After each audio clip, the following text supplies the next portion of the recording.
Muy bien, damos el inicio correspondiente. Voy a compartir la pantalla y lo que vamos a ver es justamente en relación a lo que es el contraste de hipótesis, que dentro de la unidad número 2 hemos mostrado al respecto de cómo realizar una prueba de hipótesis en relación a la aplicación del software, que depende justamente del tamaño de la población, en este caso de la muestra, ¿no? Si se trabajan con muestras pequeñas o se trabajan con muestras grandes o simplemente una muestra, y a partir de eso lo que realizamos justamente un contraste de hipótesis corresponde justamente a cómo poder en este caso verificar, validar si la proposición sugerida es cierta, es válida o es verdadera en este caso a respecto de una investigación en base a la formulación del problema que se haya formulado dentro del planteamiento del problema. En este caso es bien importante tomar en cuenta que el contraste de hipótesis corresponde a aquel proceso metodológico de mostrar que si es cierta o es falsa o es verdadera. Para tal situación tomamos en cuenta lo siguiente.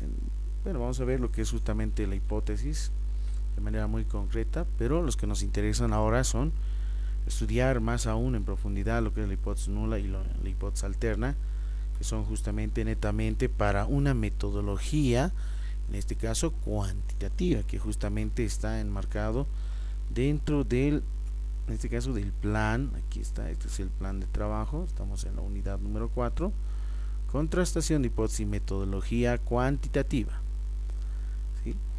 Entonces nosotros hablamos más que todo dentro de este tipo de enfoque cuantitativo, obviamente desde un paradigma de investigación positivista o postpositivista.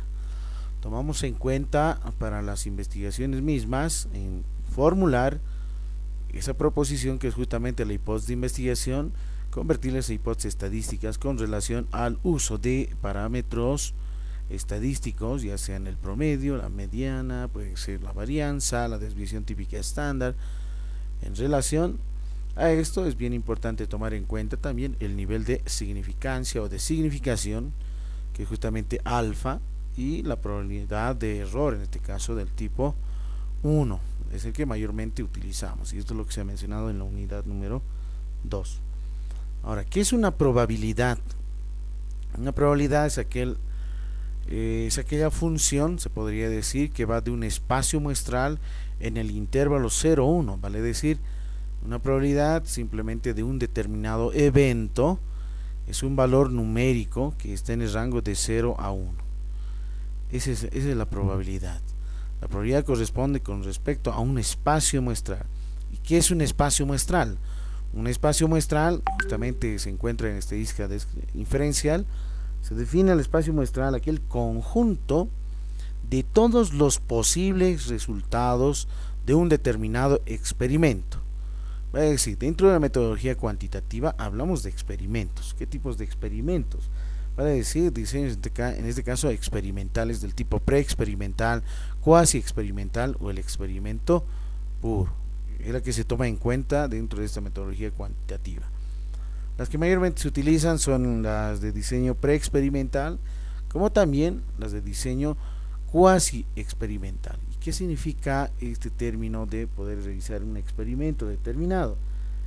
Es justamente realizar una secuencia lógica de pasos a seguir para la comprobación con respecto a un fin, a una meta, a un objetivo correspondiente, si tal estrategia, si tal metodología, si tal herramienta, ¿no?, es, en este caso, incide, influye, ¿no?, implica, en este caso, mejora o fortalece o eleva el nivel de significancia en relación a que en relación a la variable, en este caso independiente, con respecto a la variable dependiente, que justamente está formulado dentro de una hipótesis del tipo causal bivariada. Entonces, una probabilidad del error tipo 1 tomamos en cuenta a alfa como nivel de significancia. En el otro caso de la probabilidad de error tipo 2, justamente el nivel de significación será beta, ¿no? Por otro lado, también tomamos en cuenta la significación con el valor, en este caso P en minúscula, que es justamente aquella proporcionalidad, ¿no?, o porcentaje correspondiente. Vamos a ver lo que es el criterio de aceptación y el criterio de rechazo con relación a la formulación de las hipótesis estadísticas, y obviamente los tipos de error, el 1 y el 2. Entonces, ¿qué es lo que vamos a conocer primero? El proceso para contrastar una hipótesis y su relación con el método científico, es decir, con la metodología cuantitativa. Segundo, diferenciar la hipótesis nula y alterna. Tercero, que es justamente un nivel de significación. Puede ser aquí el valor alfa, que puede no solamente ser el 5%, puede ser el 1%, el 2%, el 3%, y la significación misma de la, en este caso, de la porcentual o la probabilidad misma, P, ¿no?, la P minúscula. ¿Para qué? Para tomar decisiones, los tipos de errores y la cuantificación del tipo de error tomado en cuenta. Bien, aquí tengo un esquema que también lo hemos demostrado, en este caso lo hemos mostrado, que la hipótesis en este caso proviene del griego hipo, que significa debajo, inferior, y tesis, que significa posición o situación. Es el sinónimo de postulado, según Avendaño lo define de esta forma. La hipótesis en realidad es una proposición tentativa existente en una relación de conexión entre dos o más hechos, es decir, en los problemas correspondientes, al constituirse una proposición lógica que se afirma o se niega, es decir, si es verdadero o es falso, de algo o de alguien. Esta puede ser, ¿no?, como se ha mencionado anteriormente, verídica, en este caso, que sea en realidad cierta, o en realidad no verdadera, ¿no?, es decir, falso en el otro caso. La hipótesis es una explicación tentativa del fenómeno investigado que se formula como una proposición. Muy bien, dentro de la tesis de investigación, y es bien importante tomar en cuenta para la tesis de maestría, en la gran mayoría, probablemente algunos van a utilizar el paradigma positivista o postpositivista con relación al tipo de enfoque cuantitativo, y en este caso el tipo de diseño de investigación será experimental, vale decir, se va a manipular la variable independiente para ver el efecto consecuente en la variable dependiente.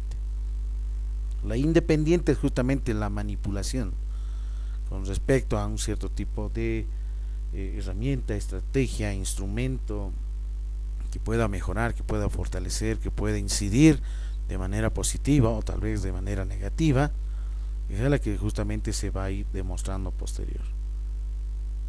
¿Cuáles son los tipos de hipótesis?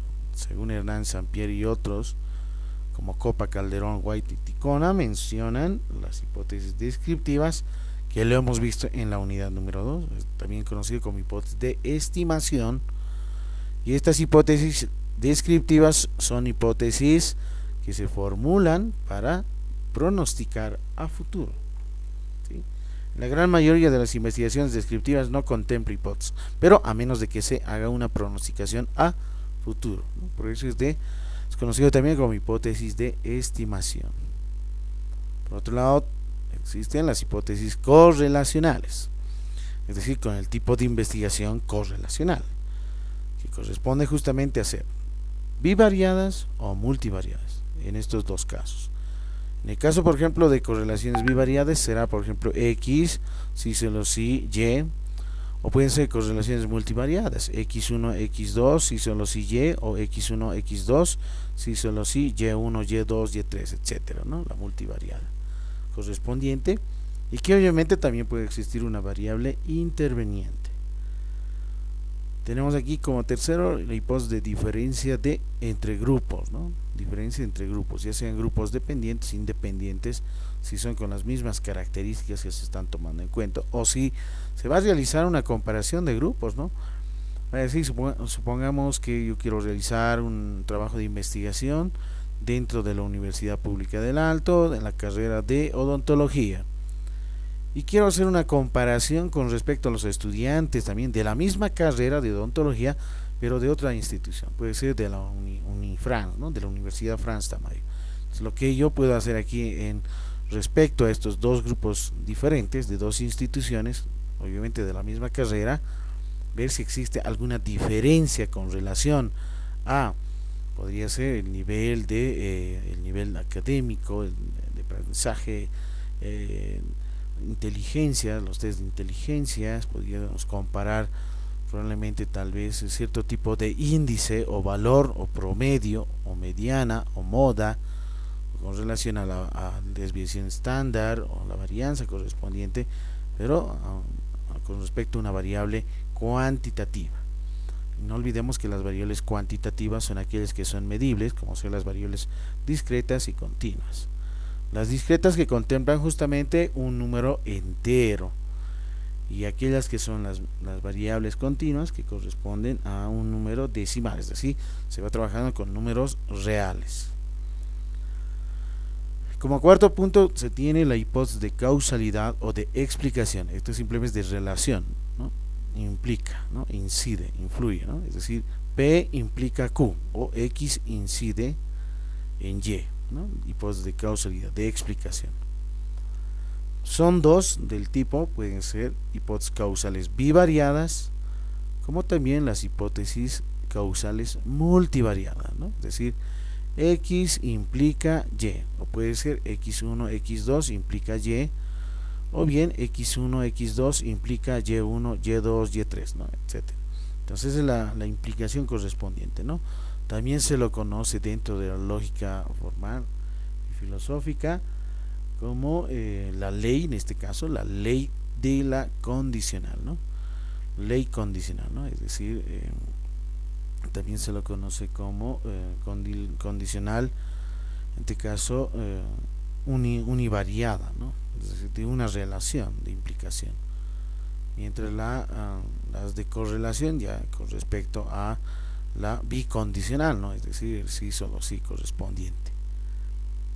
Las hipótesis estadísticas, finalmente, que son la hipótesis nula y la hipótesis alternativa. Estas dos hipótesis se formulan con relación y obviamente desde una metodología cuantitativa medir, en este caso, demostrar cuál de estas hipótesis es cierta o es falsa en un determinado experimento, en un determinado, tal vez, podríamos decirlo, si alguien va a llevar algún determinado taller o seminario o algunos cursos complementarios con relación a la temática, y obviamente la estrategia o la didáctica o la herramienta o el instrumento o la metodología que se vaya manipulando. Entonces, bien importante tomar en cuenta desde una perspectiva de hipótesis estadística, ¿no? Aquí netamente trabajamos con los parámetros o estadísticos, que son valores, en este caso numéricos. Estas de aquí, por ejemplo, son aquellas proposiciones, en realidad, ¿no? Son las proposiciones mismas fundamentadas. Pero estas, en algunos de los casos, se tiene que interpretar, es decir, llevar la simbología correspondiente en relación a parámetros o estadísticos.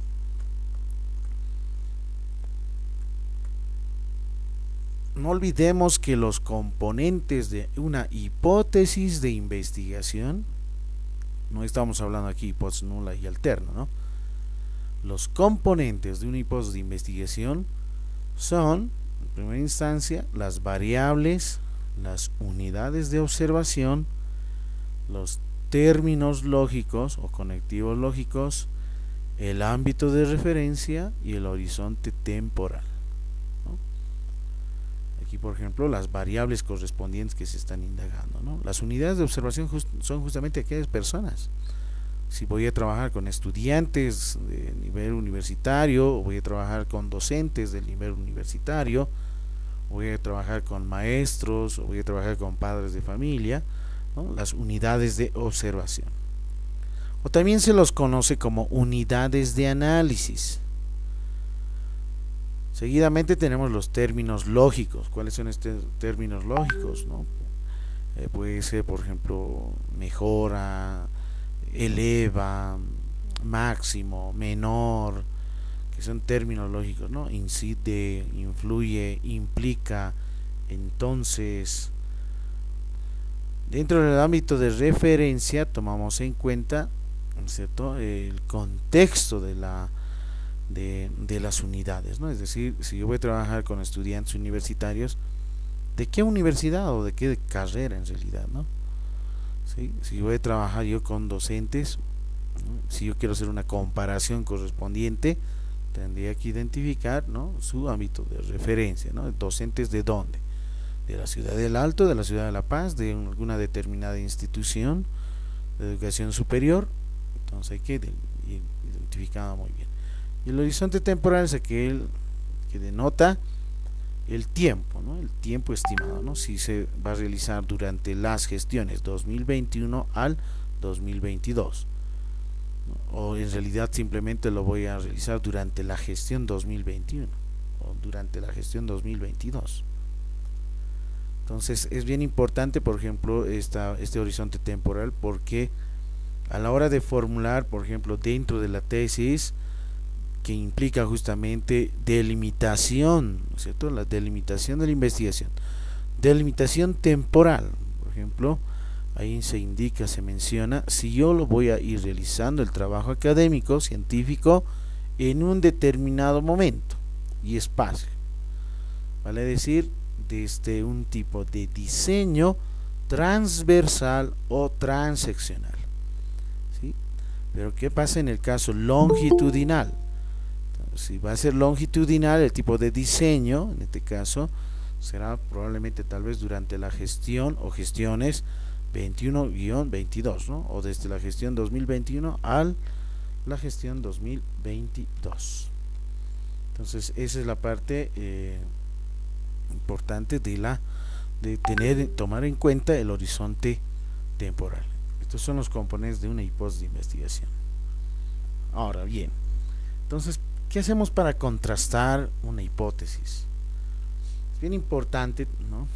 Aquí, en primera instancia, el investigador lo que realiza es dentro de un contexto determinado, es decir, el ámbito de referencia, en un determinado momento, lo que realizamos es justamente es observar, ¿no? Observar a ese conjunto de sujetos en los cuales se vayan identificando una determinada problemática, ¿no? En primera instancia, por ejemplo, si alguien quiere desarrollar un cierto tipo de investigación en la ciudad del Alto, en la ciudad de La Paz, en realidad la población es muy grande, muy extensa, muy amplia en realidad, ¿no? Son demasiados en realidad los sujetos, es decir, dentro de mi ámbito de referencia, por lo cual hay que ir delimitando, que es bien importante. No sé si los fumadores pesarán como el resto, ¿no?, unos 70 kilogramos, ¿no? Podría ser en este caso, por ejemplo, si hablamos del conjunto de fumadores, ¿no? Probablemente sería este conjunto observado, ¿no?, y la muestra podría ser tomada en cuenta aleatoriamente, ¿no? No olvidemos que dentro de los métodos de muestreo, la muestra aleatoria también se lo conoce como muestreo probabilístico, y la muestra no aleatoria se lo conoce como muestreo no probabilístico. Dentro de la metodología cuantitativa, nosotros utilizamos, con relación al enfoque cuantitativo, con relación al paradigma de investigación positivista o postpositivista, de diseño experimental, ¿sí?, que son aquellos métodos de muestreo aleatorios, o también conocidos como métodos de muestreo probabilístico. Los métodos de muestreo probabilístico son aquellos como, por ejemplo, el muestreo aleatorio simple, el muestreo sistemático, el muestreo estratificado, el muestreo por conglomerados o clústeres, entre otros. Entonces, esa es la correspondencia misma con la metodología cuantitativa, que no tiene nada que ver con la metodología cualitativa. Dentro de la metodología cualitativa, si alguien formula el tipo de muestra aleatoria, existiría alguna determinada contradicción, ¿no es cierto?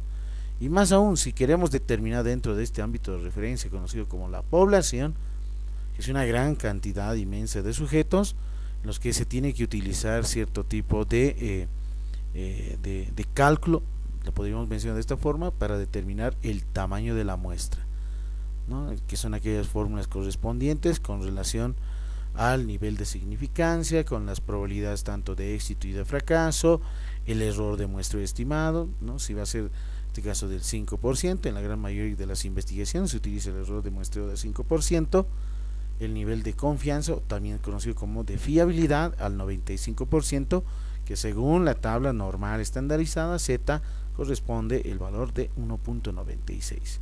Y las probabilidades de ser elegido, de no ser elegido, es decir, de ser seleccionado o no ser seleccionado, ser tomados en cuenta en la muestra o no, es del 50%, vale decir 0.5.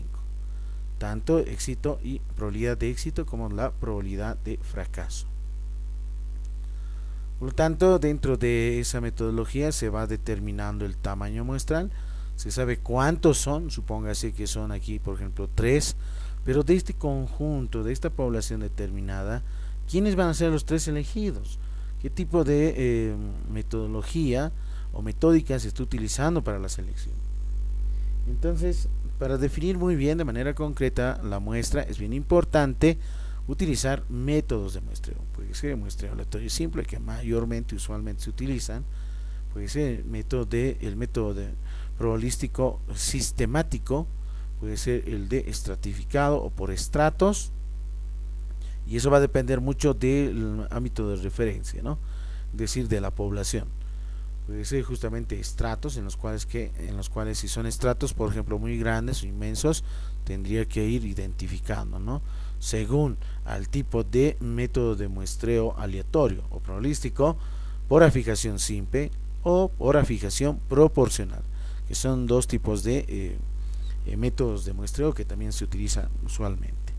Mayormente, si son los grupos así muy concretos, es decir, no tan dispersos, vale decir una cierta cantidad, ¿no? Imagínense que yo tengo 5 paralelos en determinada carrera, yo quiero hacer un estudio correspondiente.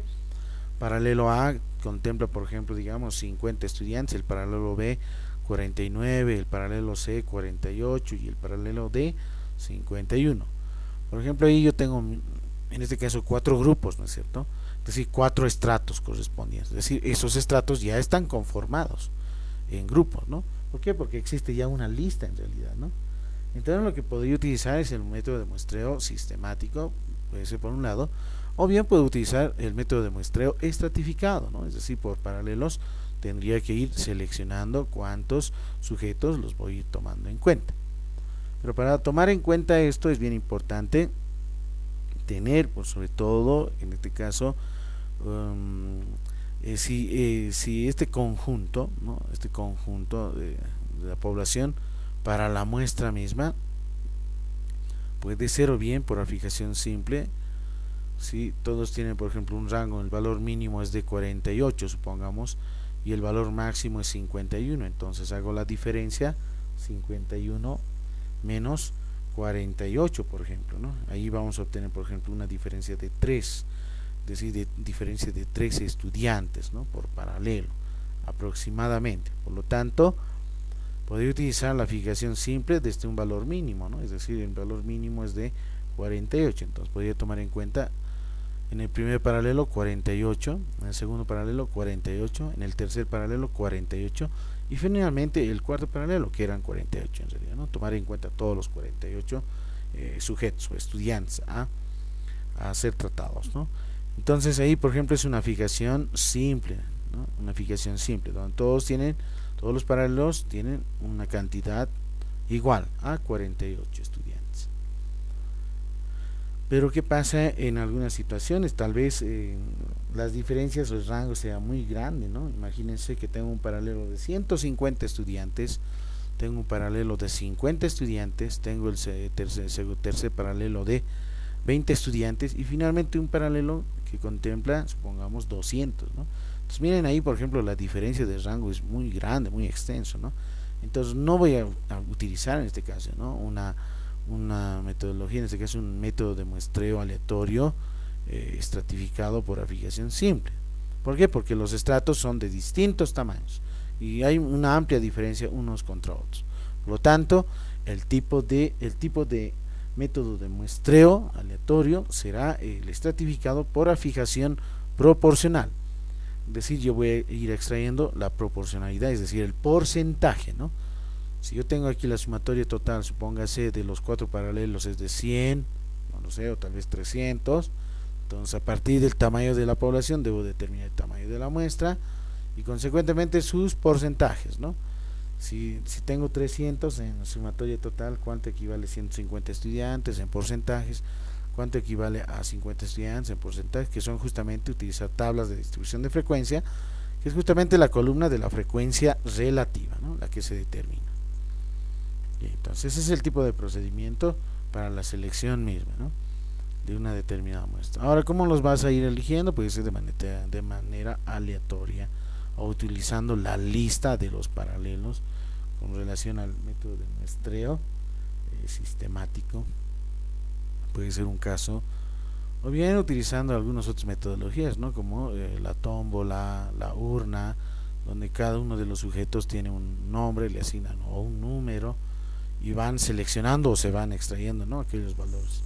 Pero si yo tengo una población muy grande, entonces tendría que utilizar tal vez desde la aplicación de un software, ¿no? Como el Excel, utilizando números de random. Bien, aquí como se puede observar, por ejemplo, dentro de esta determinada población se ha determinado una pequeña muestra aleatoria de fumadores. Imaginemos que aquí el conjunto son fumadores, ¿eh? Y quiero saber, no sé si pesarán más de 70 kilogramos, ¿no? Mi hipótesis en este caso tendría que ir definiendo tanto la nula, la alterna, etcétera. Entonces, ¿qué es lo que se hace? Tengo el conjunto de datos, tengo la muestra determinada y de esta muestra lo que hago es extraer, ¿no? Extraer qué cosa, este estadístico, ¿no? Estadístico. No olvidemos que los parámetros corresponden a una población y se los simbolizan con la letra mu. Pero en este caso es x barra, ¿no? Ese mu, por ejemplo, significa media poblacional. En este caso, este x barra significa media muestral, ¿no? Porque proviene de una muestra. Entonces se ha tomado en cuenta, se ha determinado, supóngase que X persona pesa 80 kilogramos, X persona pesa 90 kilogramos y esta persona pesa, supóngase, 85. Sumamos los tres, dividimos entre 3 y ahí tenemos, ¿no? 85 kilogramos como el promedio de peso, ¿no? De ese estadístico. Entonces la pregunta es, ¿existirá entonces alguna gran diferencia? ¿Rechazo la hipótesis o no la rechazo en realidad? Porque solamente se ha tomado una muestra al azar, ¿no? A diferencia de la población en general, ¿no? Yo quiero saber si el resto, la gran mayoría, pesan más de 70 kilogramos. Imagínense a una población en conjunto de fumadores, ¿no? Entonces, para esto lo hemos mencionado que una hipótesis puede ser una creencia sobre la población misma, principalmente sus parámetros. ¿Y cuáles son estos parámetros que se utilizan mayormente? Son estos, ¿no? La media o promedio, también se lo conoce como esperanza matemática, ¿sí? La varianza, y a partir obviamente de la varianza determinamos lo que es la desviación típica estándar, y la de proporción, también conocido como tasa. Ojo, si queremos contrastarlas se debe establecer antes del análisis, ¿no? Bien importante, ¿no? Se debe establecer antes del análisis, ¿no? Estos parámetros, es decir, yo debo de tenerlos ya, ¿no? Como dato informativo para hacer un contraste de hipótesis, ¿no? Imagínense, quiero hacer un contraste de hipótesis y no conozco ni la media aritmética, ni la varianza, ni la proporción, es imposible poder empezar a realizar y formular hipótesis tanto nula y alterna. Entonces aquí, por ejemplo, creo que el porcentaje de enfermos será el 5%, no lo sabemos en realidad. Habría que ver si evidentemente este tipo de creencias sobre la población de fumadores es cierto o es falso, ¿no? Utilizando estos parámetros que son muy importantes. Muy bien. Entonces, la pregunta es, ¿no? ¿Los fumadores pesan más? En la población de no fumadores, ¿no? El peso medio o el peso promedio o la media, ¿no? de peso es de 70 kilogramos. Entonces aquí, por ejemplo, voy a hacer una línea segmentada vertical. ¿Cómo podríamos demostrar si los fumadores pesan más de unos 5 kilogramos más, ¿no? de diferencia o menos de esta, ¿no? Ahí, por ejemplo, se tiene un determinado nivel, rango correspondiente, ¿sí?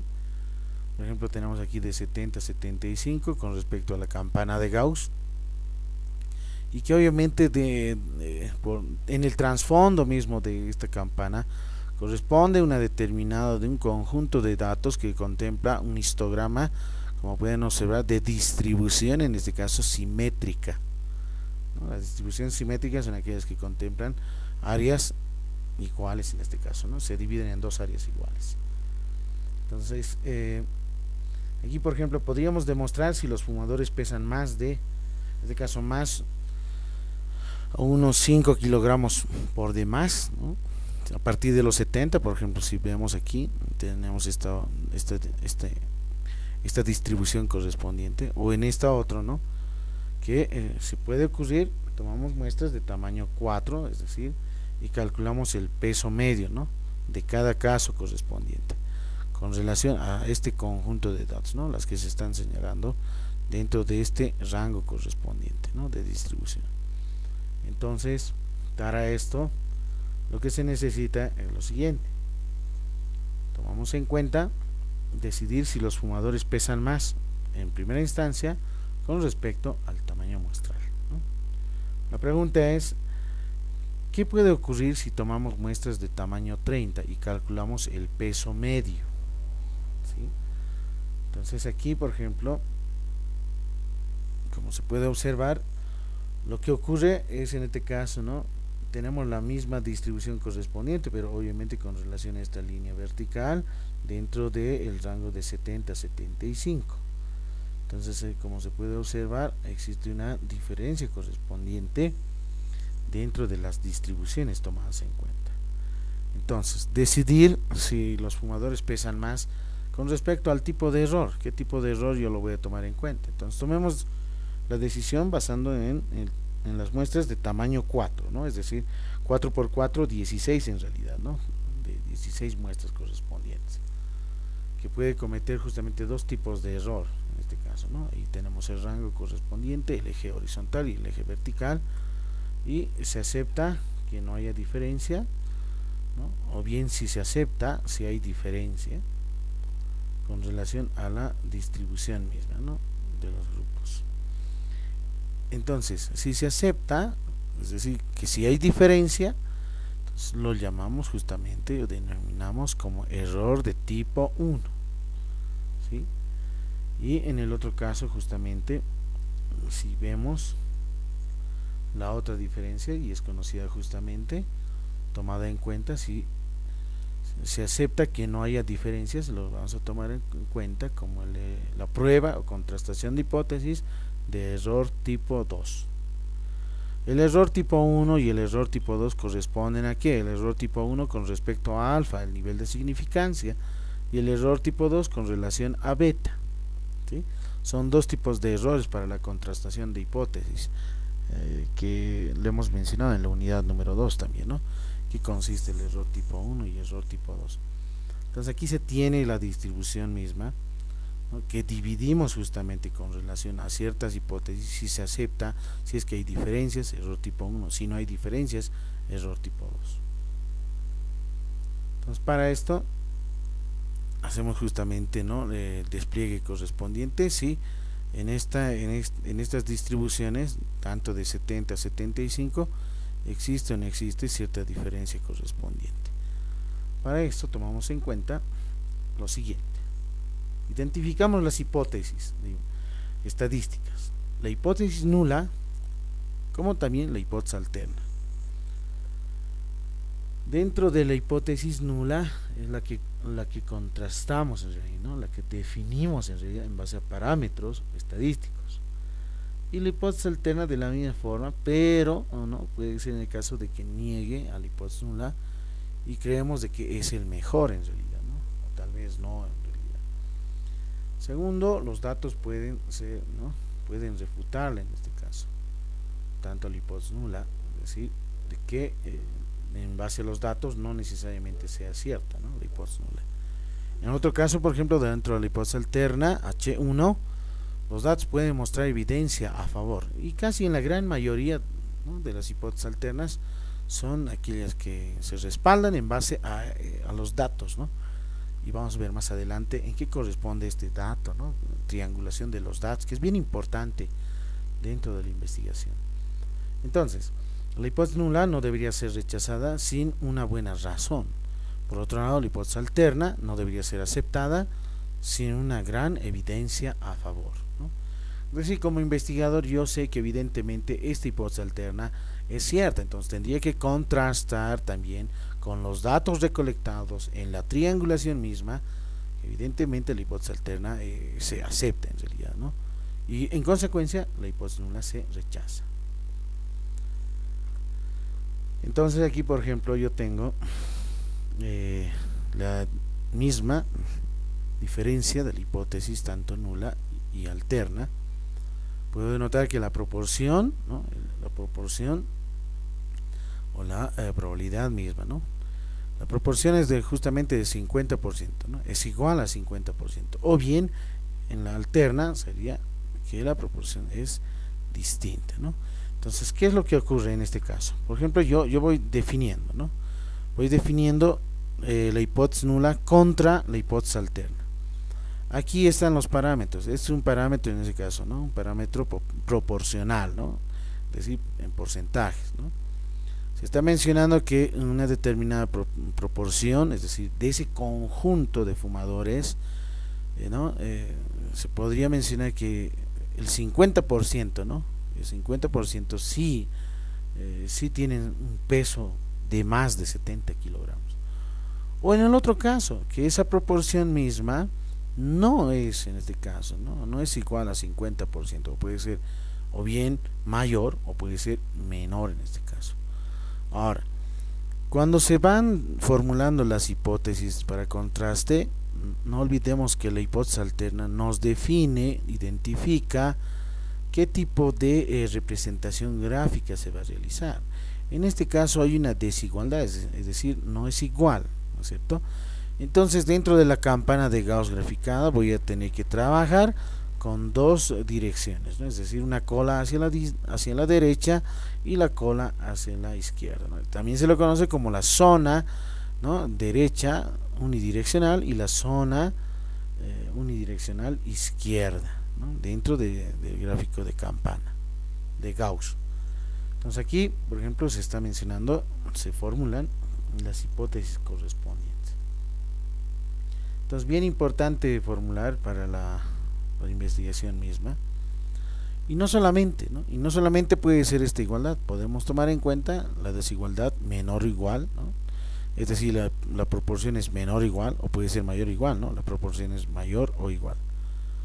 En otro caso, aquí no solamente distinto, sino puede ser menor estricto, ¿no? Aquí está, o puede ser mayor estricto. Entonces es bien importante también identificar que dentro de las representaciones gráficas estas desigualdades menor o igual, mayor o igual corresponden a los límites justamente, ¿no? dentro de un determinado rango o intervalo, en este caso que contemplan a ser cerrados, ¿no? Tanto a izquierda como a derecha. En este otro caso contemplan justamente intervalos en este caso que son abiertos, ¿no? Dentro de sus límites, tanto derecha e izquierda. Entonces, ¿quién es la hipótesis nula? ¿No? ¿Quién es la hipótesis nula? Problema, la osteoporosis está relacionada con el sexo. Pregunta. Entonces, solución. ¿Cómo nosotros podemos ir demostrando esto? Primero, hay que traducir, ¿no? Al lenguaje estadístico, ¿no? Que es bien importante, ¿no? Nosotros tenemos dentro de la investigación científica una proposición, ¿no es cierto?, que hay que traducir, hay que interpretarlo, ¿no? Estadísticamente, ¿no? Con parámetros, ¿no? Con estadísticos, es decir, con valores, ¿no? Por ejemplo, traducir el lenguaje estadístico puede ser que la proporción es igual a 50%, ¿no? O es mayor igual o es menor igual a 50%. ¿Sí? Establecer su opuesto a este en este caso, ¿no? Si es igual, el opuesto de igualdad es la desigualdad. ¿Qué tal si hubiese sido menor o igual? ¿Cuál sería el opuesto? Mayor estricto en este caso, ¿no? Si es mayor o igual, su opuesto será menor estricto, ¿no? Entonces hay que tomar en cuenta muy bien con respecto a las igualdades y las desigualdades a la hora de definir y traducir justamente la hipótesis. Seleccionar la hipótesis nula, ¿sí? y yo puedo denotar justamente que la hipótesis nula es que la proporción misma es igual a 50%, ¿no? Que sé que no lo es y tengo que demostrar eso con los datos correspondientes y los valores calculados. Ahora bien, otro problema puede ser, miren, el colesterol medio o el colesterol promedio para la dieta mediterránea es de 6 moles. Entonces, ¿cuál sería la solución? Traducimos los lenguajes, ¿no?, correspondientes. Primero, estamos mencionando justamente una determinada dieta, ¿no?, de una determinada población o contexto que no lo define muy bien, entonces lo voy a designar con la letra mu, que es justamente el parámetro poblacional, y el anterior era distinta, ¿no es cierto? El parámetro poblacional, que es justamente es igual, ¿no? Es decir, el promedio colesterol para la dieta es igual a 6 moles, ¿no?, sobre el litro. En otro caso, la hipótesis de negación en este caso será la nula, en este caso el opuesto a esta será la desigualdad, que el promedio de colesterol para la dieta no es, en este caso, igual a 6 moles por litro. Finalmente seleccionar la hipótesis nula, la que es falsa en realidad, ¿no?, que el promedio, en este caso H0, ¿no?, el promedio para la dieta de colesterol es igual a 6 moles sobre litro. Entonces, hay que realizar un razonamiento bien básico en este caso. Suponga, ¿no?, que la hipótesis nula es cierta, ¿no? Siempre se va iniciando, ¿no?, suponiendo, obviamente sabemos que es falsa, pero hay que demostrar, ¿no? Supóngase que la hipótesis nula es cierta. Entonces, ¿qué es lo que está ocurriendo en la campana de Gauss? No olvidemos que a la hora de formular las hipótesis, tanto nula y alterna, como la alterna tenía la desigualdad, ¿no es cierto? Entonces aquí está, miren, tenemos una cola hacia la izquierda y una cola hacia la derecha, ¿no?, que es justamente bidireccional. Entonces aquí se tiene, por ejemplo, el parámetro que divide a la campana de Gauss en dos áreas iguales, porque es una simetría, que corresponde que el promedio poblacional es igual a 70, ¿no? 70. ¿Y esto qué implicaría, no? Por ejemplo, aquí tenemos un promedio, un estadístico, ¿no?, un estadístico de la muestra. Por ejemplo, hemos tomado una muestra cualquiera y se ha determinado que su promedio del estadístico es 85, ¿no? En el otro caso, ¿no?, el resultado del experimento sería, por ejemplo, improbable, ¿no? Es decir, no necesariamente tendría que ser cierto, ¿no?, conociendo los estadísticos de la muestra para poder generalizar a una determinada población. Sin embargo, ha ocurrido en este caso. ¿Qué hace un científico cuando su teoría no coincide con sus predicciones? ¿Qué es lo que hacemos en este caso? ¿Qué podríamos realizar, ¿no? Es bien importante tomar en cuenta desde la experiencia misma, ¿no?, en poder formular las hipótesis de investigación. Es bien importante eso, ¿no? Lo que tú supones, por ejemplo, de que sea hipótesis nula, evidentemente tal vez no lo es, ¿no? Entonces tendrías que ir cambiando, ¿no? Y la hipótesis alterna, que querías que se verifique, que sea cierta, en realidad no lo haya sido, ¿no? Entonces probablemente tal vez sea esa la hipótesis nula. Entonces, bien importante tomar en cuenta, ¿no?, cuando la teoría misma no coincide con esas predicciones formuladas. Y obviamente existen teorías existentes, ya sean teorías básicas o intermedias, en las que se van formulando. Entonces, por ejemplo, aquí esta es las zonas. Miren, tenemos aquí una primera zona, la que no está pintada de blanquita debajo de la campana de Gauss, de la curva. Aquí tenemos zonas, dos zonas, hacia la zona de, en este caso, miren, rechazo de la hipótesis nula, ¿no?, que sea cierta, ¿no? Esta es la zona de rechazo de la hipótesis nula. Estas que están pintaditas de color negro es la zona de aceptación de la hipótesis nula. En el otro sentido se podría mencionar que si esta es la zona de rechazo de la hipótesis nula y esta es la zona de aceptación de la hipótesis nula, ¿qué se podría decir de la hipótesis alterna al respecto? Si esta es la de rechazo de H sub 0, entonces debe ser la zona de aceptación de la hipótesis alterna. Y estas dos serían las zonas de rechazo de la hipótesis alterna, ¿no? Es lo que se podría decir con respecto a la hipótesis alterna, H1, ¿no? Pero en este caso, si es H0, entonces si lo tomamos en cuenta y vamos a partir de este tipo de razonamiento, entonces esta es la zona de aceptación de la hipótesis nula, zona de rechazo de la hipótesis nula y la zona de aceptación de la hipótesis nula. Bueno, supongamos que la hipótesis nula es cierta. Indicamos que la media poblacional es de 70 y supóngase que mi estadístico ya no cae en esta zona, sino cae aquí, ¿no? En este nivel. Aquí está 72, imagínense, X barra, es decir, en este caso el promedio muestral es de 72 kilogramos, ¿no? Entonces el resultado del experimento es, por ejemplo, en este caso, coherente, ¿no? ¿Qué significa?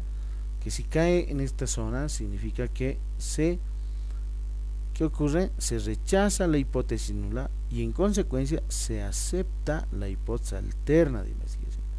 En otro caso caía en este lugar, ¿no? de la zona correspondiente. ¿Qué ocurría aquí? Era justamente la zona de aceptación de la hipótesis nula, en consecuencia se rechaza la hipótesis alterna, ¿no? Bien, entonces si una teoría hace predicciones con éxito, queda probado que es cierta. ¿Qué respecto se podría dar respuesta, ¿no? Si una teoría hace predicciones con éxito, queda probado que es cierta. Probablemente no necesariamente. ¿Por qué? Porque es bien importante tomar en cuenta qué datos están tomando, y estos datos son bien importantes. Los estadísticos deben ser bien calculados, ¿no? Estos estadísticos en la gran mayoría probablemente tal vez no los hayan calculado muy bien. Puede existir, ¿no? A partir de esa teoría existente misma no puede ser probada, ¿no? Imagínense que he obtenido un 82 o un 92 de estadístico de un muestreo, entonces no necesariamente podría ser cierta, ¿no? Entonces ahí da la incógnita correspondiente. Entonces, no habría en este caso, o no hay una evidencia contra la hipótesis nula. Además de eso, no se podría, ¿no?, rechazar la hipótesis nula, y por lo tanto el experimento no es concluyente, ¿sí? Y el contraste se puede decir que no es significativo, ¿no? Porque los contrastes en realidad dentro de la investigación tienen que ser significativos, tienen que ser concluyentes en realidad, ¿no? ¿Sí? Y en este caso se debe de rechazar, ¿no? Es decir, negar siempre la hipótesis nula, ¿no? Pero siempre se inicia por el supuesto de que sí se acepta, que sea verdadero o cierta, para obtener cierto tipo de contraste. Ahora identificamos las regiones, ¿no? Región crítica y nivel de significación. ¿Cuáles son las regiones críticas? Por ejemplo, ¿no? Aquí tengo una campana de Gauss, aquí tengo una área que está pintada, aquí está mi hipótesis nula, que el promedio es igual a 70 kilogramos, es el peso, supóngase, promedio de la población, y se está trabajando con el nivel de significación, este es de 5%, en la gran mayoría de las tesis se van trabajando al 5% de significación, ¿no? ¿Qué es la región crítica y cuál es el nivel de significación, ¿no? Alfa, obviamente, ¿no? El error tipo 1, ¿no? Primero los valores, ¿no?, improbables, ¿no? Estos son, la región crítica son estas zonas, ¿no? ¿Sí? Estas zonas, tanto a la derecha como a la izquierda. ¿Y por qué se está pintando los dos? Porque la hipótesis alterna es mu distinto a 70, ¿no? Entonces ese diferente hace que sea una prueba bilateral, también se lo dice, bilateral. Y si fuese mu mayor a 70 sería hacia la derecha, unilateral derecha. Y si mu es menor a 70 sería unilateral izquierda, ¿no?, la prueba de hipótesis. Es bien importante esa identificación. Este 5% es justamente la que se divide en dos áreas en realidad, ¿no? Esta área, que es la región crítica, y esta otra área, que es la región crítica, esta suma de áreas suma el 5%. Vale decir que esta área vale el 2.5% y esta área vale 2.5%.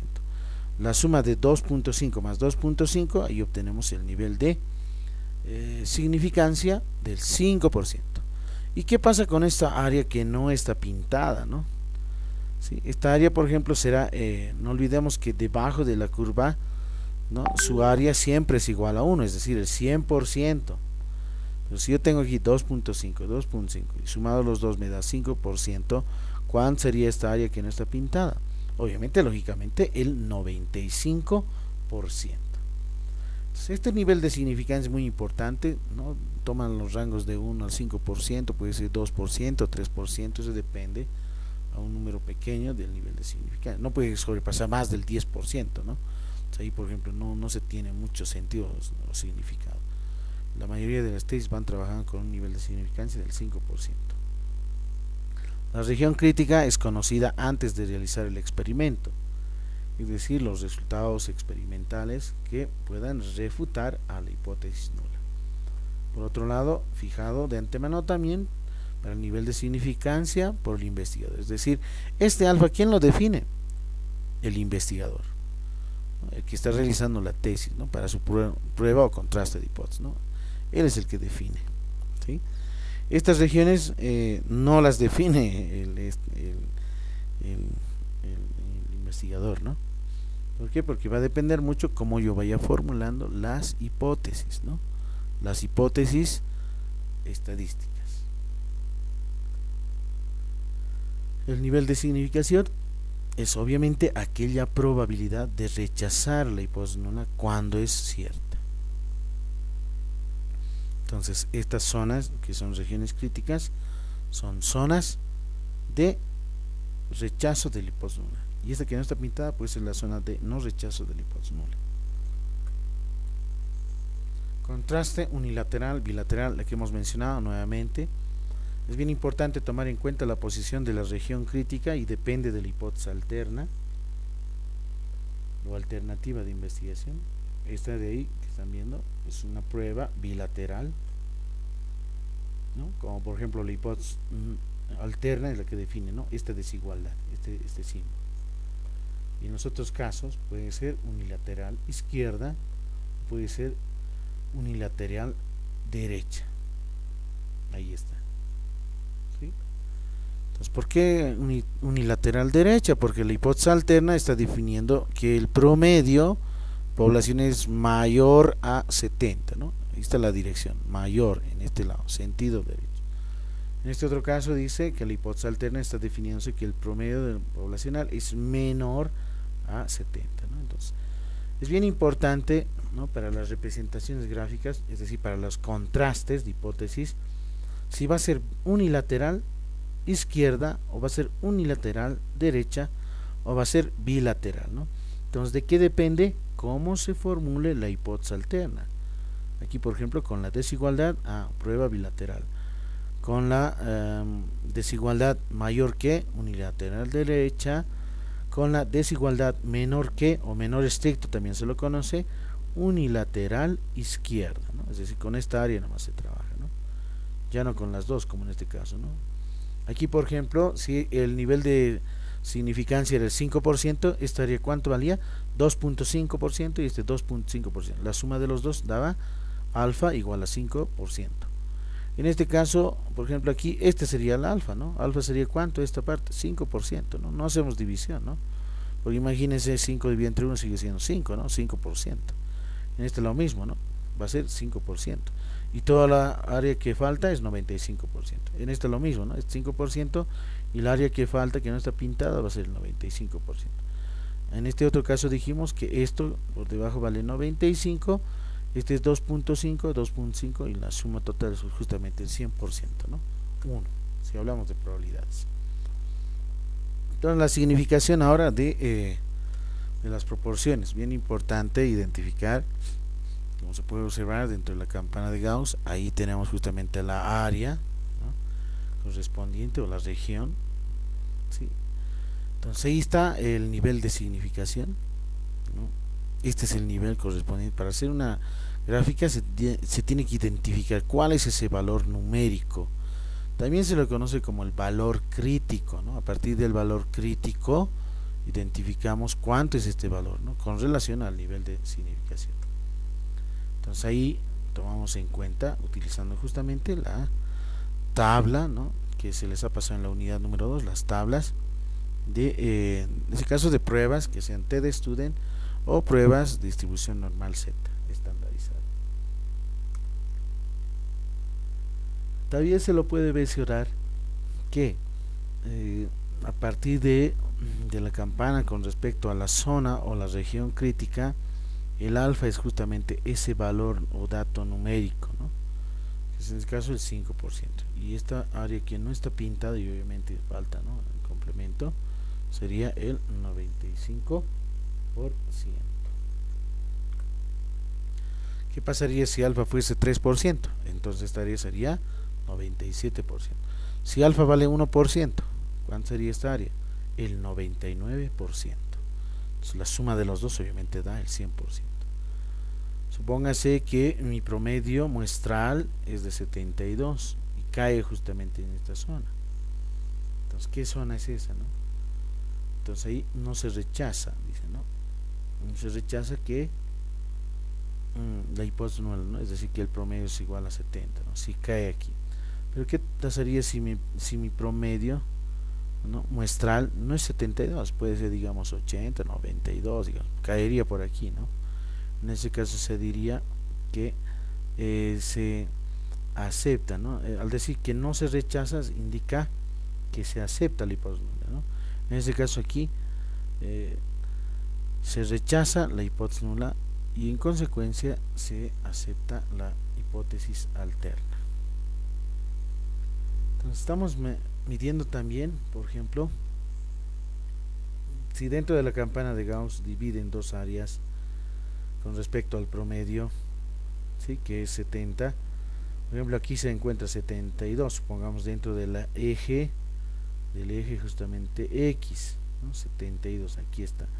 A partir de este punto hacemos la subdivisión con una línea vertical y cortamos en la área y hacemos el pintado correspondiente, pero sin tocar el área de la región crítica. En ese caso, ¿qué es lo que está ocurriendo? A esto se lo conoce como la significación proporcional P, ¿no? Es decir, la proporción P, aquí está, es esta área pintada de verdecita, que sería un área más grande que el nivel de significación alfa, ¿no?, que es la área más pequeñita en realidad, ¿no? Entonces la de proporcionalidad está más inmersa que la de significancia alfa. Entonces esa probabilidad, ¿no?, es la probabilidad que tendrá una región crítica que comenzase exactamente en el valor estadístico obtenido de la muestra, ¿no? Esa es la significación P. Es decir, P es esa probabilidad, ¿no?, de una región crítica. También es la probabilidad de tener una muestra que discrepe más aún a nuestra hipótesis nula. Es aquella probabilidad que por puro azar obtengamos una muestra más extraña que la obtenida. P también es conocido después de realizar el experimento aleatorio o experimento probabilístico. El contraste, ¿no?, es no significativo cuando ocurre esto: cuando la proporcionalidad P es mayor al nivel de significancia alfa. ¿Sí? En ese caso se dice que ese contraste no es significativo. En el otro caso se dice que el contraste es significativo cuando P es menor estricto a alfa. ¿Sí? Esa es la parte muy importante. Aquí, por ejemplo, tenemos la representación gráfica. Como lo he mencionado, supongamos que el promedio muestral es de 85, cae justamente en esa zona, ¿sí? Entonces, ¿qué ocurre aquí? Se rechaza, es decir, aquí cae, ¿no es cierto? Entonces, se rechaza la hipótesis nula y por lo tanto se acepta la hipótesis alterna, ¿no?, que es justamente de una cola, en este caso unidireccional derecha, ¿no? Aquí está, ¿no?, mu mayor estricto a 70. Y ahí está justamente, ¿no?, que la muestra correspondiente de esa población, su promedio es de 85, y obviamente 85 es mayor a 70 en realidad, ¿no? siempre y cuando tienda este mu a esta medida, ¿no?, del estadístico. Entonces, ¿qué ocurre? Por ejemplo, la de significación de proporcionalidad, esa probabilidad. Como se puede observar, por ejemplo, en este otro ejemplo, supóngase que la hipótesis nula es 40, ¿no? Estas son definiciones nada más, no pasa nada. Lo que sí ocurre es que el promedio muestra es 85, se encuentra aquí, y la región, miren, esta sombreadita de color verde es justamente la significación, es decir, el área de la probabilidad P de proporcionalidad, ¿no? Entonces, como pueden observar, es menor y cae justamente, y es la que se mencionaba, ¿no?, que si P es menor a alfa, entonces significa que este tipo de contraste es significativo. En el otro caso era de que el valor de P caía en esta situación, ¿no?, en esta otra área, ¿no?, que era una área más grande en realidad, ¿no? Entonces, en este caso el contraste no era significativo, ¿sí? Ahí está, se está comparando las dos áreas correspondientes, ¿no?, nivel de significancia alfa y la significación P o de probabilidad. Entonces aquí se dice que el contraste es estadísticamente significativo, recalco nuevamente, cuando este parámetro P es menor a alfa. Es decir, si el resultado experimental discrepa más de lo tolerado, es decir, a priori, si es que se la obtendiese en ese caso, ¿no? Entonces, en resumen, estamos hablando de niveles alfa y probabilidad P y criterios de rechazo. Sobre alfa, ¿qué se dice? Y sobre P, alfa es un número pequeño preelegido al diseñar el experimento mismo, es decir, el investigador es el que define el valor de alfa.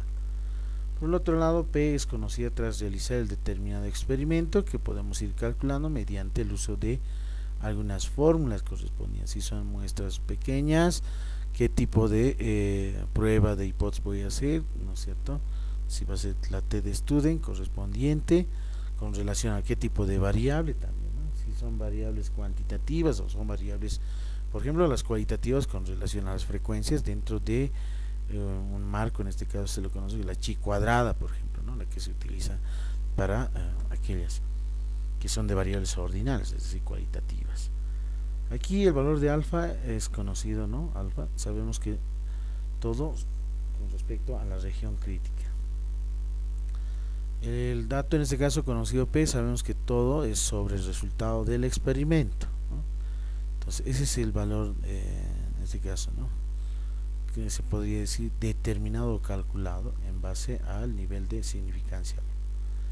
Entonces, sobre el criterio de rechazo, tomamos en cuenta que el contraste va a ser significativo cuando va a ser significativo cuando el valor de P, ¿no?, es menor estricto al nivel de significancia alfa. En ese caso se dice que el criterio del contraste es muy bueno en realidad, ¿no? Ahora, muy bien, tomamos en cuenta también que sobre este tipo de criterio, al mencionar que es significativo el valor de P cuando es menor a alfa, tomamos en cuenta en base también al uso mismo, por ejemplo, del SPS. Podemos utilizar estadísticos de contraste, como por ejemplo las de Mann-Whitney, ¿no?, Wilcoxon, Z, ¿no?, con niveles de significación asintótica bilateral, ¿no?, que son valores como por ejemplo edad del encuestado y entre otros valores, ¿no?, que se van midiendo, ¿no? Aquí, por ejemplo, el contraste corresponde a una variable de agrupación con respecto al sexo del encuestado. Entonces, este nivel de significación, ¿no?, será en este caso muy significativo cuando P es menor, por ejemplo, al 5%, que es el nivel de alfa. Entonces, ese tipo de resultados se van determinando, por ejemplo, en este caso, de 86 pacientes que se conformarán en dos grupos, 26 pacientes, ¿no?, ventilados y no ventilados, ¿no? Aquellos, por ejemplo, que forman parte con respecto a la mecánica a presión positiva, y las otras integrado porque no recibieron ninguna cierto tipo de modalidad de presión. Entonces, esta muestra del presente constituye justamente el tipo de método y material que se vaya utilizando para el contraste de hipótesis, ¿no? Es decir, mediante la aplicación de software, puede ser el SPS, pueden utilizar por ejemplo lo que es el Excel también, por ejemplo con el análisis mismo del ANOVA, ¿no? El ANOVA de un factor o de dos factores. Eso ya depende del investigador. Ejemplo, problema, está sesgada la moneda. Nosotros mencionamos por ejemplo cuando se indica que si está sesgada, puede ser mencionar que la probabilidad que me salga por ejemplo cruz sea del 50%, y la alterna que la probabilidad de que me salga cruz sea mayor al 50%, ¿no? Entonces el experimento en qué consiste: lanzar una moneda repetidamente. Voy lanzando, ¿no? En una primera 50%, en una segunda va reduciendo 25, 12,5%, 6,5%, 3% y así sucesivamente, ¿no? Hasta una probabilidad de 1.5%. Es decir, voy reduciendo mientras se vaya realizando el experimento. De lanzar la moneda n veces, su probabilidad tiende a bajar, ¿no? Desde un principio, o bien puede salirte cara o escudo, o en este caso cruz, ¿no? Que es del 50, pero si nuevamente repetimos, lanzamos, puede salir, en este caso, su probabilidad es de 25, ¿no? Es 0.25, esto es 0.125, 0.625, 0.003, 0.0015, etcétera, ¿no? Entonces, son probabilidades que se tiene que definir. Entonces, ¿cómo hacemos el contraste? Registros a tomar decisiones. El ejemplo 1, se juega un individuo por la presunta comisión de un delito, ¿sí? ¿Cómo toman las decisiones? Primero la hipótesis nula y la alternativa. Primero, se podría mencionar que es inocente, ¿sí? En una presunta comisión de delitos, supóngase, ¿no? Estamos hablando dentro del ámbito de aquí, por ejemplo, dentro de la hipótesis alterna, no se debería aceptar sin una gran evidencia a favor, ¿no? Sino rechazar por error y tiene consecuencias consideradas menos graves que la anterior. Y una de estas puede ser formular que si es la hipótesis nula inocente, la alterna puede ser de que sea culpable. Entonces, en este ejemplo, para riesgos de contrastar la hipótesis, ejemplo número 2, supóngase que se cree un nuevo tratamiento y ofrece buenos resultados. La hipótesis nula sería que del ejemplo 1, por ejemplo, es inocente, ¿no? Y su alterna era de que es culpable, ¿no? Aquí, por ejemplo, no es especulativa. En la otra sí es especulativa en realidad. Como ejemplo 2, el nuevo tratamiento no tiene efecto, ¿no? La negación no tiene efecto, y el tratamiento como alterna sería de que sí tiene efecto, ¿no? Es decir, que el nuevo tratamiento es útil, ¿no? Lo que mejora en este caso. Entonces, ejemplo número 3, parece que hay una incidencia de enfermedad más alta de lo normal. Entonces, no hay nada que destacar, por ejemplo, con relación a la comparación tal vez de dos grupos, o bien en el otro caso hay una situación, ¿no?, anormal para identificar o comprobar.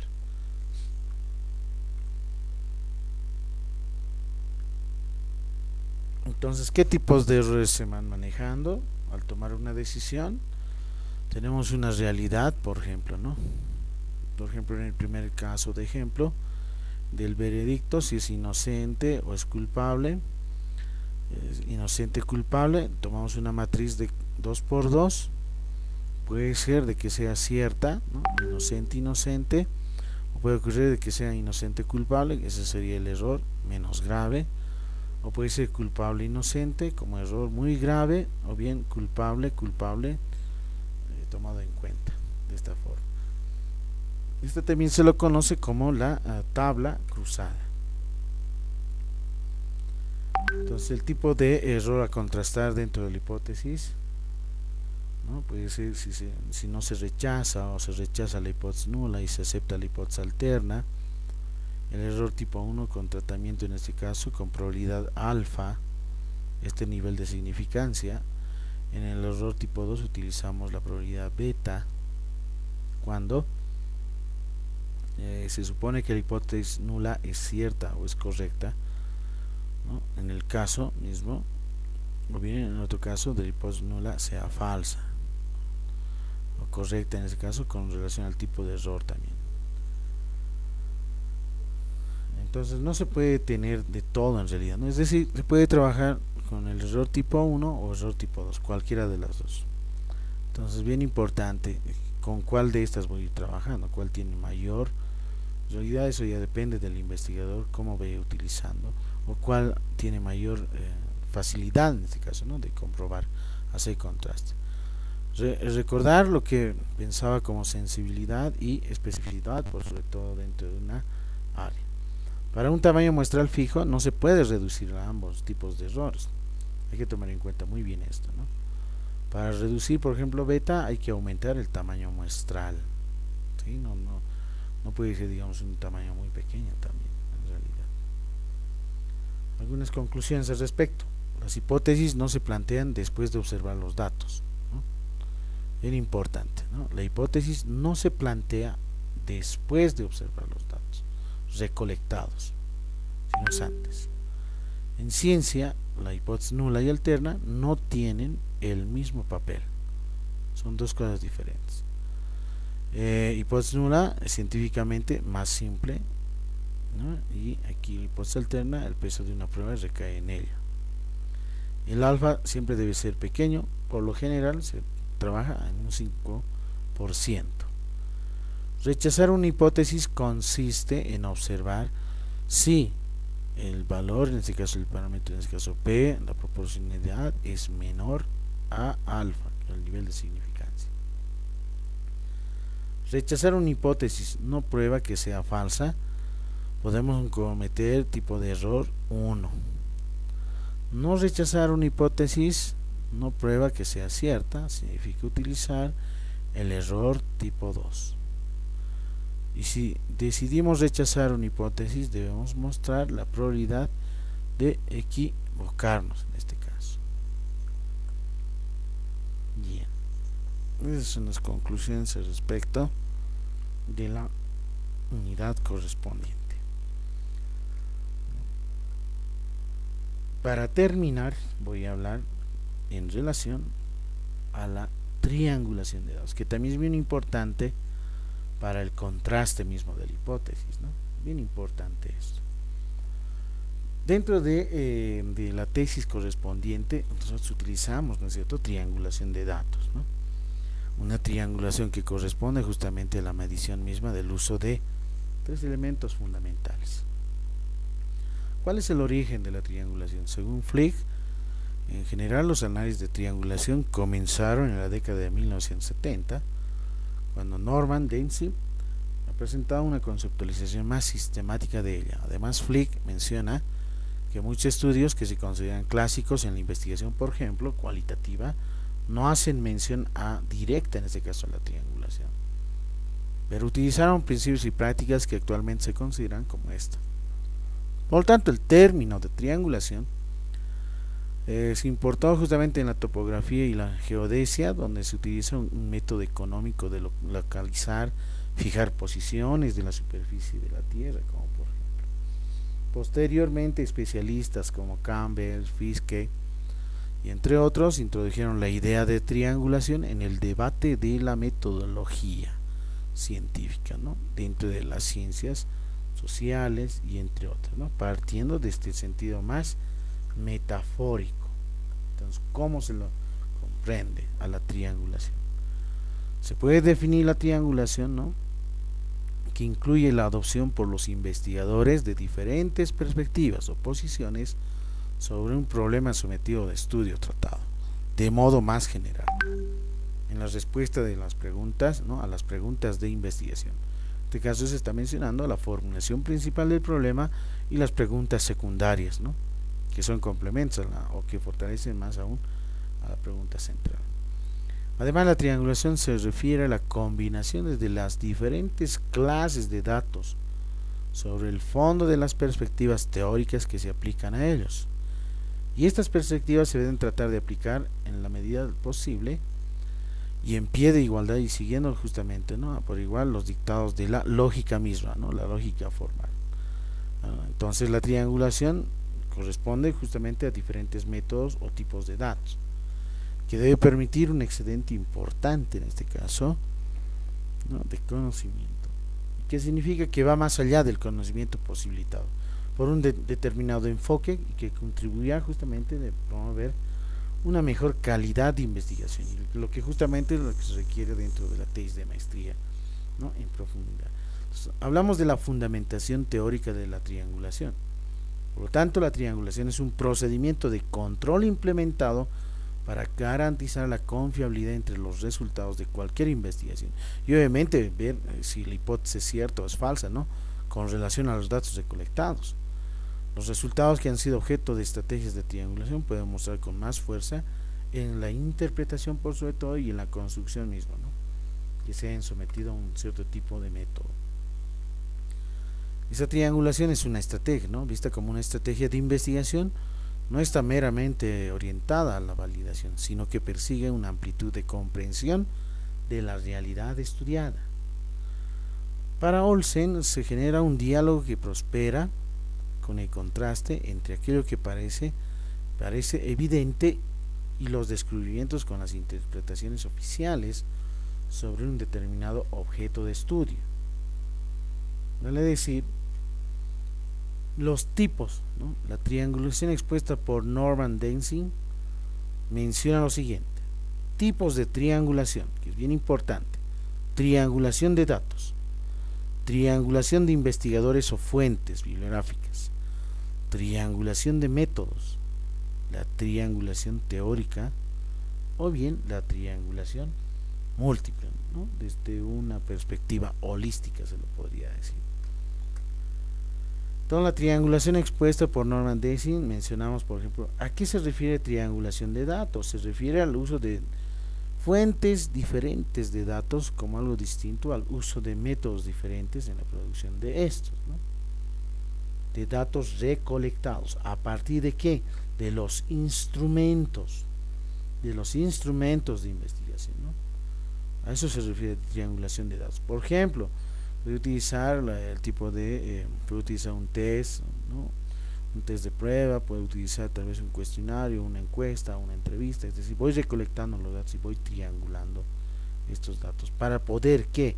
Contrastar la hipótesis, si evidentemente es cierta o falsa, qué resultados se han obtenido. Por otro lado, la triangulación de investigadores, según Flick, menciona que esto tiene que ver, ¿no?, con el uso de observadores, por ejemplo, y entrevistadores, ¿no?, diferentes para hacer notar y minimizar los sesgos que puedan existir o puedan producir de un investigador individual, ¿no? Es decir, yo como investigador tendría que ver si evidentemente estoy realizando una buena triangulación, pero a partir de los comentarios mismos de otros investigadores. ¿A qué se refiere la triangulación de teorías?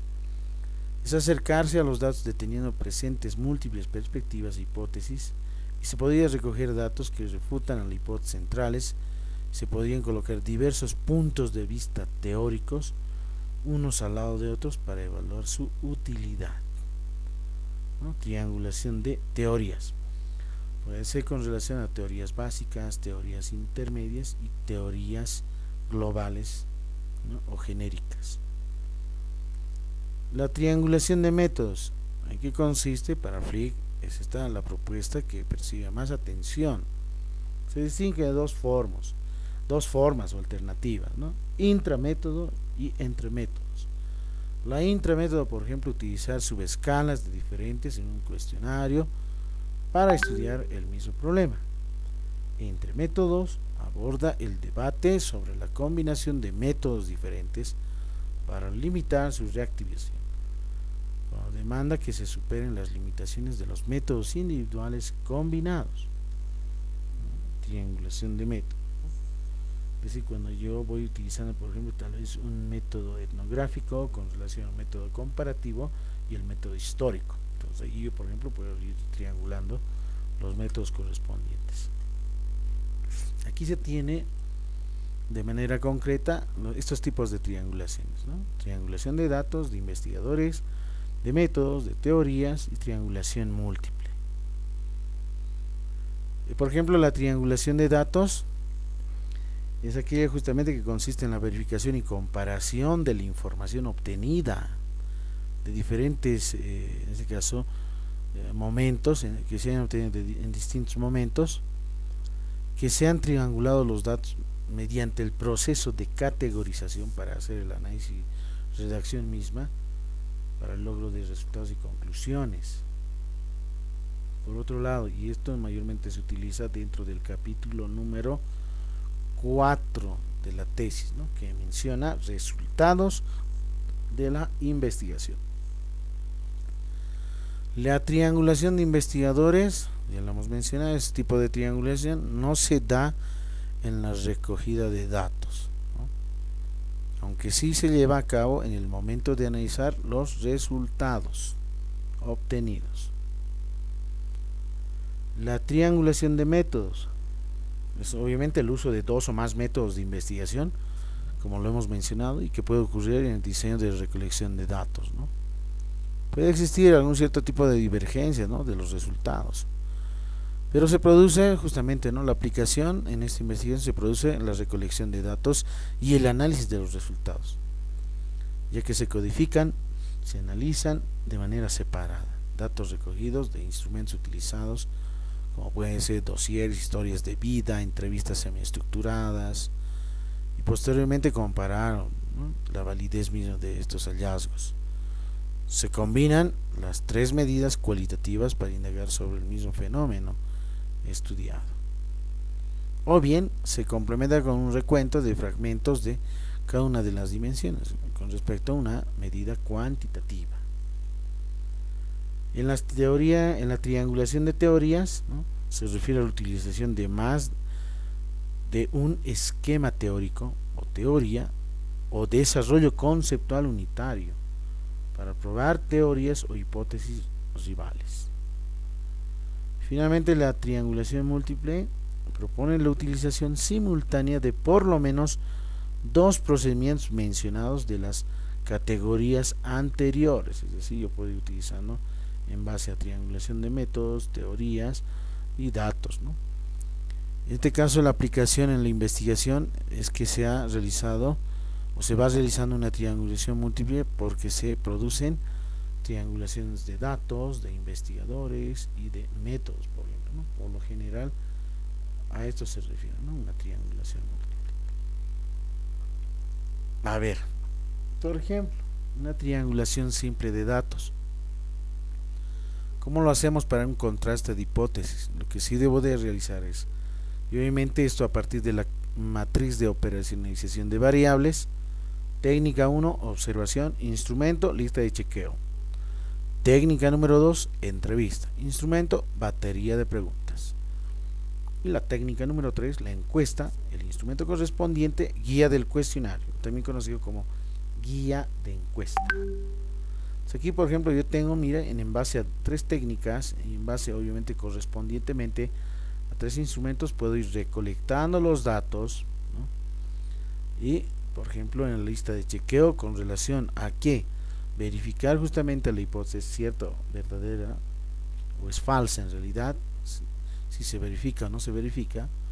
Con relación a las entrevistas, voy identificando, ¿no?, si esta hipótesis es cierta o falsa. Con relación a la encuesta, es decir, la aplicación de resultados hallados en el cuestionario, verifico si evidentemente ocurre o no ocurre tal situación o supuesto a demostrar. Este es el ejemplo de una triangulación de datos, ¿no?, la que mayormente se utiliza en el capítulo número 4 de la tesis, ¿no? Hacemos un cuadro, en este caso un cuadro de triple entrada, técnica 1, técnica 2, técnica 3, ¿no?, instrumento 1, 2 y 3, y resultados que coincidan o concuerdan en realidad, ¿no?, unas con otras para ver la verificación misma del supuesto, ¿no?, de la hipótesis. Este, por ejemplo, es una triangulación múltiple y va más allá en realidad, ¿no?, de una triangulación de datos, ¿no?, que es algo más particular en realidad. La triangulación múltiple voy a realizar con relación a datos obtenidos con respecto a triangulación de teorías que se han encontrado y con relación a la triangulación de métodos, ¿no? De los métodos usuales que puede utilizar, ¿no? Entonces aquí, por ejemplo, se tiene una triangulación múltiple y es en un caso ya de doctorado en realidad, ¿no? En los que ya se adoptan justamente este tipo de triangulación de la construcción misma de la teoría fundamentada. Entonces, esto va más allá, ¿no? Si ustedes pueden observar, en el anterior caso es bien particular, ya vamos yendo y generalizando en realidad, ¿no? Entonces ahí ya se tiene justamente, ¿no?, la triangulación múltiple. Entonces, diferencia en qué entre método, estrategia, técnica e instrumento es bien importante dentro de la metodología cuantitativa. No olvidemos que método es aquel procedimiento sistemático ordenado que se fundamenta en un área de conocimiento, es decir, son los pasos a seguir, ¿no?, de manera sistemática y ordenada, ¿no?, con orden lógico fundamentado. Una estrategia es la guía de acción en la obtención de una meta, es más flexible en realidad. Y la técnica es aquel procedimiento, es más puntual, empleado en un sector o fases, ¿no?, o la fase específica. Y finalmente el instrumento, ¿no?, es aquella herramienta específica, es el recurso concreto para la obtención de resultados. Entonces el método se lo denota justamente como el conjunto de estructuras y procesos. Es un enfoque más integral porque podemos utilizar métodos teóricos y métodos prácticos. Métodos teóricos como cuáles: el método, por ejemplo, deductivo, el método inductivo, el método analítico, el método sintético, el método comparativo, el método ecléctico, el método holístico, el método etnográfico, entre otros, toda una infinidad de métodos en realidad, ¿no?, que contribuyen justamente con relación a las técnicas correspondientes, y que es aquella técnica que es el conjunto de reglas y procedimientos. Su enfoque es más restringido en realidad, ¿no?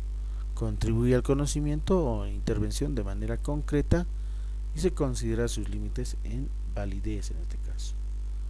Por ejemplo, aquí tenemos el método de casos, ¿no?, un ejemplo de método también.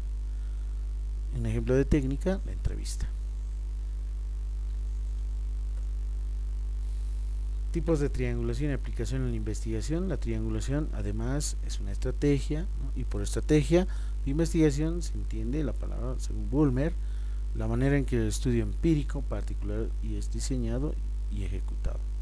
Es la base de la toma de decisiones en la investigación, que es la parte muy importante, ya que en ese capítulo es la que se hace más el análisis, y es más tedioso, ¿no?, en realidad. Tanto el capítulo 2 del marco o sustento teórico como el capítulo de resultados de investigación son los que mayormente no es nada rápido, sencillo en realizar, ¿no? Es el que mayormente se tarda en realidad, porque hay que hacer análisis, interpretación, descripción, valoración, contraste de hipótesis, determinar los promedios, la varianza, etcétera, ¿no? Es un enfoque netamente cuantitativo. Entonces, tras ese tipo de análisis también de triangulación como estrategia de investigación, se podría considerar, ¿no?, que la triangulación no solo aporta validez y fiabilidad al proceso de resultados y conclusiones. Las triangulaciones también ofrecen cierto tipo de profundidad, enriquecimiento de la investigación, y que no es solo excelente, ¿no?, para la eliminación de aquellos sesgos que existan, sino que la triangulación también flexibiliza el tipo de diseño de investigación. Es decir, ¿qué tipo de diseño voy a utilizar? Obviamente con relación a los métodos, con relación a las teorías existentes y con relación a los datos que voy recolectando, ¿no?, en base a aquellos instrumentos. Es bien importante en ese sentido plantear que dentro de los objetivos globales, es decir, cuantitativos, sin limitar también, ¿no?, objetivos más concretos y específicos desde un determinante cualitativo. Entonces es muy importante tomar en cuenta qué diseño es la que se va a utilizar, ¿no? Ya les he mencionado en un principio que el diseño en este caso, ya sea transversal o transeccional en un determinado momento tiempo, o longitudinal en varios momentos, ¿no? Pueden ser esto de manera secuencial, de manera mensual, puede ser bimestral, trimestral, ¿no?, si hablamos desde una perspectiva longitudinal. Y si es simplemente transversal o transeccional en un determinado momento, ¿no? ¿Durante cuántos meses? 5 meses, listo, y se acabó, ¿no? O probablemente voy a ser de manera semestral, ¿no?, durante 3 años o 2 años. Eso ya depende del investigador. Aquí hay una actividad, ¿no?, un cuadro de triple entrada que también lo voy a subir como la tarea correspondiente. Lo que sí hay que realizar ahora es la triangulación. Yo les voy a dar una hipótesis formulada obviamente en relación a un tema, ¿no? Y lo que ustedes tienen que realizar es justamente, a pesar que no se van a implementar los instrumentos, ¿no? Pero voy a mencionar los instrumentos correspondientes y probablemente, ¿no?, ver algunos resultados, es decir, qué resultados se han obtenido de este, por ejemplo, la revisión bibliográfica, ¿no? Puede ser desde la entrevista o puede ser desde las encuestas, etcétera, ¿no? Que lo voy a ir incrustando también dentro de las actividades, en este caso como la tarea de esta semana. Entonces una actividad es bien importante, ¿no? Cómo investigan justamente, ¿no? O cómo aprenden mis estudiantes, bien importante identificar hasta hoy en día, ¿no? Si se encamina desde las prácticas pedagógicas. Entonces nosotros como investigadores dentro de la maestría en investigación científica denotamos constantemente, ¿no?, investigación constante en base obviamente a fundamentos teóricos, bien formulados en realidad, ¿no? Se lo conoce también como la lógica formal, ¿no? Una lógica bien formada. Bueno, aquí se tiene, por ejemplo, algunos resultados que se pueden abstraer también, ¿no?, como las causas y efectos y algunas dificultades. Este, por ejemplo, es un cuadro, se podría decir, es un cuadro que denota una matriz de triple entrada para la identificación, por ejemplo, del problema central, ¿no?, de una determinada, en este caso de un determinado contexto, ¿no?, en un ámbito correspondiente. Esta es bien conocida, la espina de pescado Ishikawa, que también se utiliza, ¿no?, para la obtención misma del problema, ¿no?, en relación a efectos y en relación a causas, ¿no?, y el tronco común, que es justamente el problema. Otra de las estrategias que se utiliza también es el árbol, ¿no?, el árbol de problemas, ¿no? Se tiene con relación a las causas o circunstancias o razones con relación a un problema céntrico que generan efectos, ¿no? Efecto 1, 2, 3, etcétera, que también es bien conocido, muy usual para la investigación científica. Bueno, ahí se tiene alguna referencia bibliográfica al respecto de esta temática correspondiente. Bueno, muchas gracias por su atención. Ahí se concreta, se finaliza lo que es justamente la unidad misma, ¿no? 4. Bueno, muchas gracias. Este video se está grabando y se va a ir pasando también, se va a guardar en la plataforma misma. Muy buenas noches a todos.